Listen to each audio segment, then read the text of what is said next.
اسی طرح سے دعا میں ایسی چیز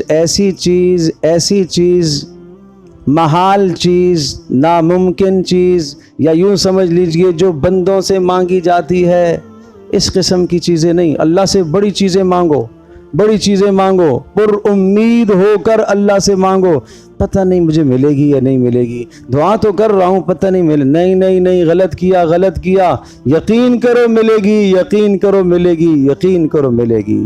اور اسی طرح سے دعا کے اندر صرف اپنے لیے نہیں بھائی، ایک آدمی اللہم ارحمنی و محمدا ولا ترحم معنا احدا، اے اللہ میرے اوپر رحمت نازل فرما اور محمد صلی اللہ علیہ وسلم پر رحم نازل فرما، باقی کسی پر رحم نہیں نازل کرنا۔ آپ علیہ السلام نے فرمایا اللہ قد حجرت واسعا، اللہ کی رحمت کو کیوں روک رہے ہو بھائی، کیوں روک رہے ہو؟ سب پر اللہ رحمت فرما، سب کے لیے دعا کر بھائی۔ اللہ کی رحمت میں کیا کمی ہے؟ تو اپنے لیے بھی کیا کرو، پوری امت کے لیے دعائیں کیا کرو، ماں باپ کے لیے دعائیں کیا کرو،